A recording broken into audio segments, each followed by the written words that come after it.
Heaven Official's Blessing. Chapter 195. Audio source: wuxia-world-audiobook.com. Nameless ghost offering a nameless flower. Having heard him, Xie Lian felt as if he was slapped, and he turned to him. "Are you making fun of me?"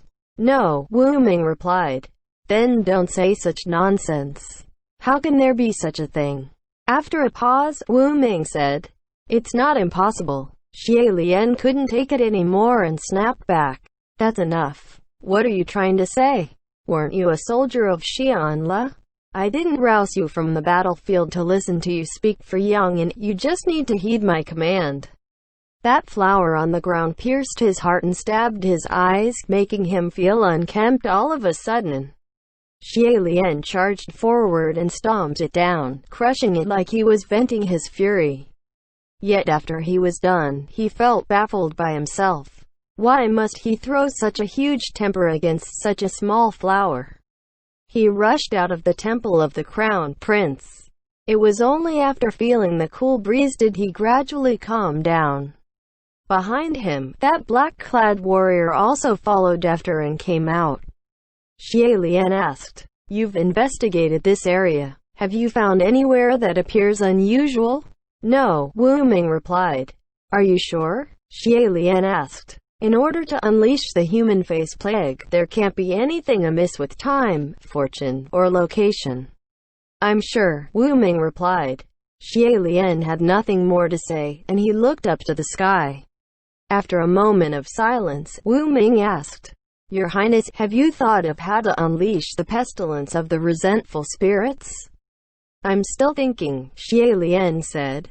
He looked down at that black sword hanging off his waist.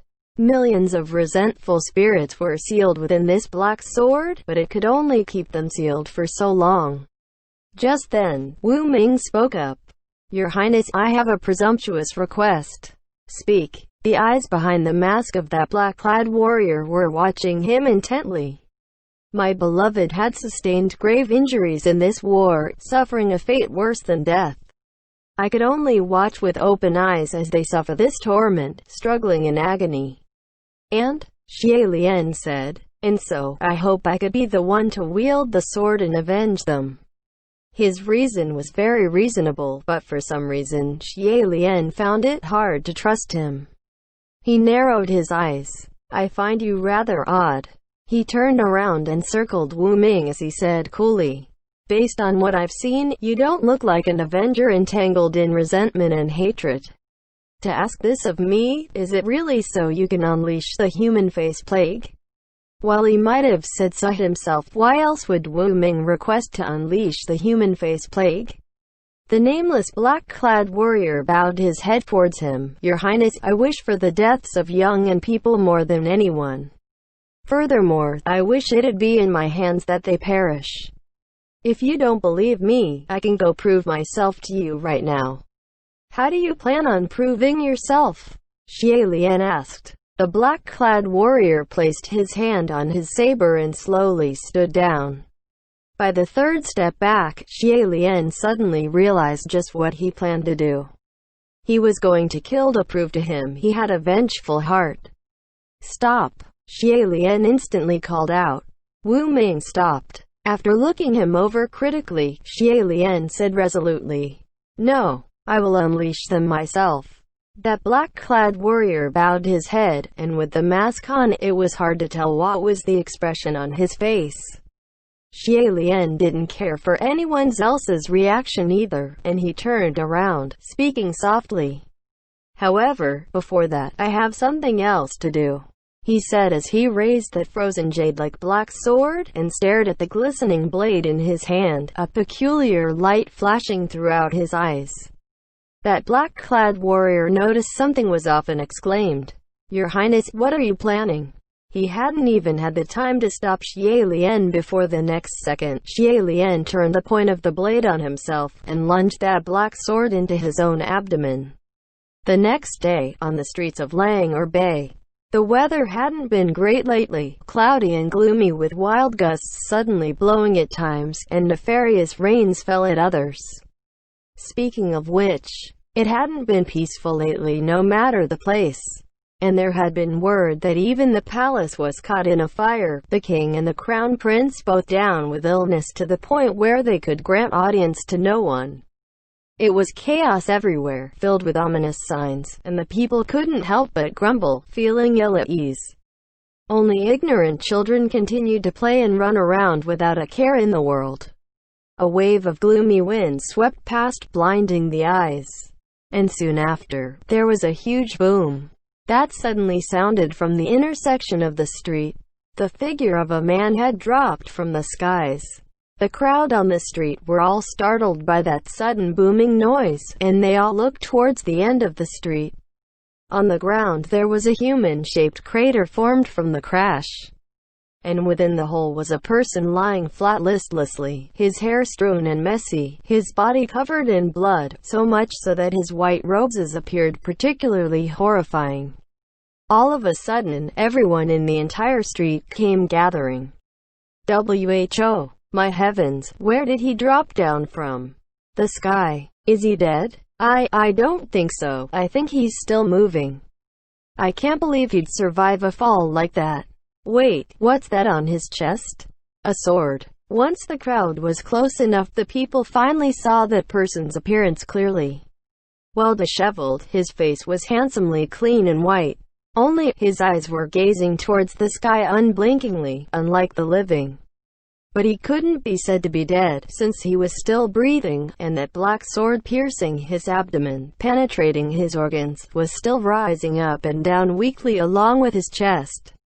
Just then, another person exclaimed in surprise, "Wait, isn't this that Royal Highness the Crown Prince?" Now that he mentioned it, everyone else started to recognize him too. "It really is. It's that Crown Prince from the past, the Crown Prince of Xianla. I've seen him before from a distance. Didn't they say that Crown Prince went missing? I heard he ascended. Why is he like this? What's with the sword? Is he really stabbed through? Scary. Enough of that looking. Let me through. Will y'all let me through? I've got places to be." This end of the street was an intersection with the roads heading in two separate directions. And since it was blocked by a crowd of people, the carriages that came afterwards couldn't go through, and so everyone descended their vehicles to check things out, causing quite the commotion. Suddenly, someone called out, "Wait, he seems to be saying something." The crowd quieted down, and everyone held their breaths to listen intently, trying to pick up any voices.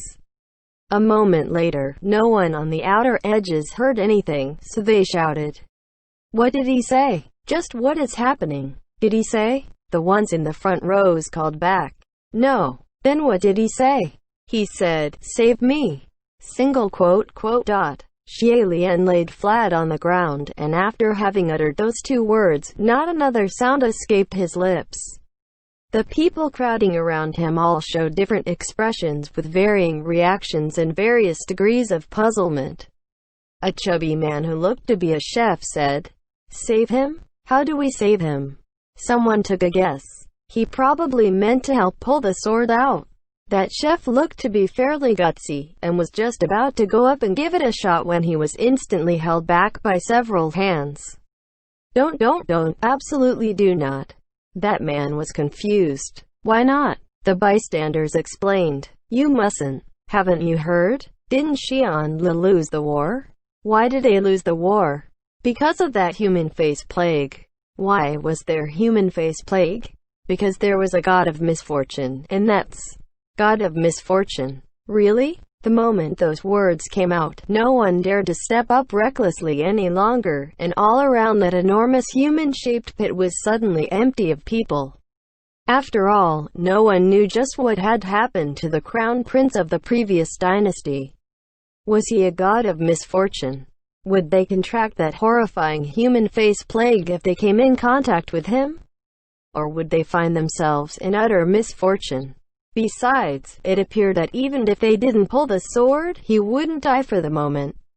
If he could fall from wherever he fell from at such a height and crashing so loudly too without dying, then he was beyond human. A moment later, someone said timidly, "Maybe we should report this to the authorities." Didn't they say this Royal Highness ascended and became a god? What's the use in reporting to the authorities?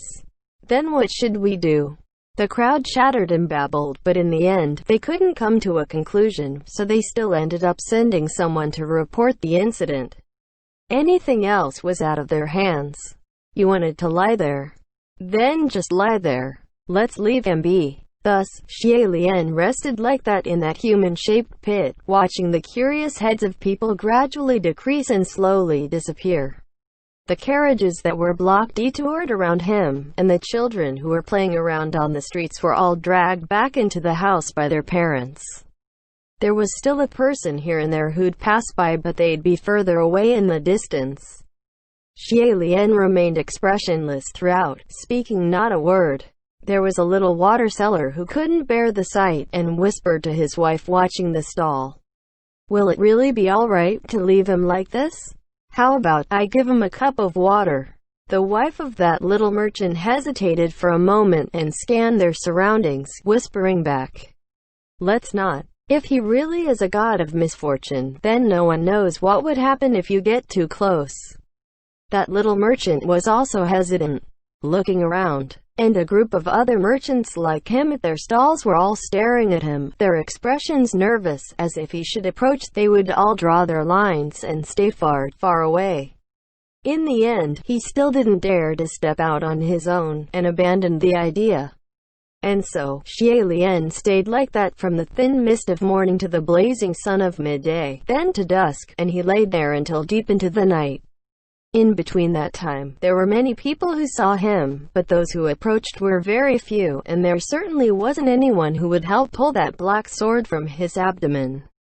In the deep night, there was not a soul on the streets, but Xie Lian still lay there on the ground, watching the skies above, and in the dark night, the stars twinkled, his thoughts wandering and mysterious. Suddenly, a clear, crisp laughter sounded from above. "Ha! What are you doing?" After so many visits from the owner of that voice, Xie Lian no longer reacted as violently as before.